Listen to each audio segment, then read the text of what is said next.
Et salut les Frenchies, c'est Flo et aujourd'hui il fait très chaud, hein, on est en décembre mais il fait très chaud.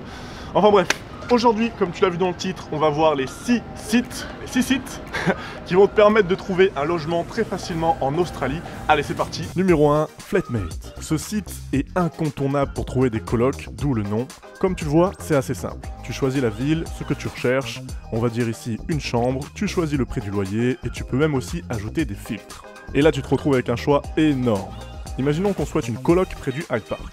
La petite technique c'est de l'ouvrir dans un nouvel onglet, comme ça tu peux revenir facilement sur la carte. Dans la maison là que tu vois, il y a 3 personnes en tout, 2 salles de bain, 2 chambres. Le loyer en Australie se paye toujours à la semaine. Là ici il est de 200 $.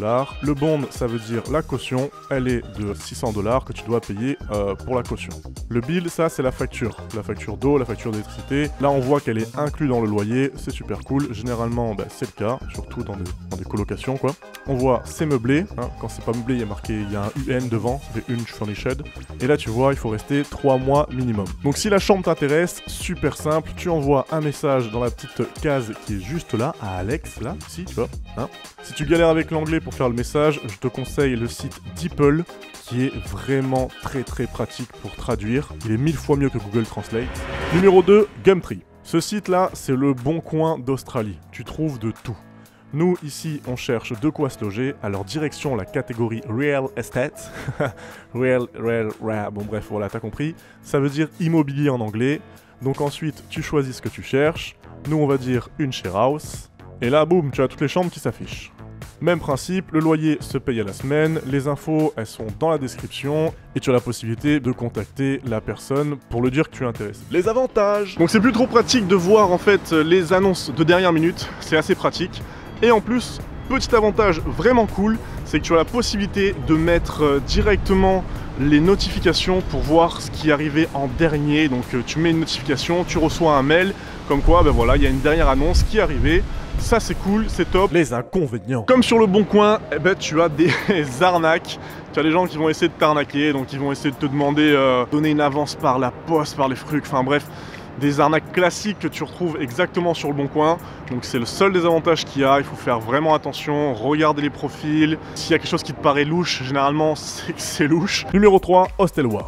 Le fameux. Ce site te permet de trouver des auberges jeunesse. Alors là c'est très simple et très classique. Tu rentres la ville, les dates, combien vous êtes et puis tu as le choix. Le prix ici, c'est par nuit. On voit même une petite note que je trouve vraiment représentative de la qualité de l'auberge. Et les avis, les gens sont plutôt critiques et ils disent pas que des conneries. Allez, je te donne 5 auberges jeunesse sympas à Sydney. Mad Monkey Backpacker King Cross. Wake Up Sydney Central, Lord Wolseley, Sydney Central WHA, Blue Parrots Backpackers. Numéro 4, les groupes Facebook. Pas besoin de te présenter Facebook, tu connais. Donc là c'est très simple, tu cherches le groupe qui correspond à ta ville, il suffit simplement de taper les Français à Sydney, les Français à Melbourne, enfin bref, tu vois le principe. Donc sur ces groupes-là, il y a souvent des Français qui quittent leur coloc et qui recherchent d'autres personnes pour les remplacer. Et bien sûr, je t'encourage vivement à poster un statut pour demander s'il y a un logement disponible ou pas. Les inconvénients. Eh ben c'est pas régulier, hein. C'est pas comme un site sur Gumtree, c'est pas un site comme Flatmate, c'est pas tous les jours où il y a des annonces, oui voilà, tous les jours on a des annonces pour les logements. Donc non, ça marche pas comme ça bien sûr, c'est par période, il faut être un peu là au bon moment. Et donc ça c'est un petit peu l'inconvénient, mais vu que c'est pas non plus le but, c'est un inconvénient mais mini quoi. Numéro 5, Airbnb. Bon, pas besoin aussi de m'attarder sur ce site, tout le monde le connaît. Donc Airbnb, il est super pratique quand t'es en couple et quand t'es en groupe, c'est vraiment top. Quand tu commences en plus à en avoir marre un peu des hôtels et des auberges jeunesse, là au moins t'as le confort de la maison, t'as la cuisine, la télé, le canapé. Donc c'est assez pratique. En plus, quand t'es en groupe, bah, tu divises tout par le nombre que t'es et tu t'en sors généralement pour pas trop cher. Les inconvénients. Donc c'est pas top quand t'es en solo. Quand t'es en solo, ne prends pas un Airbnb parce que ça va te revenir super cher.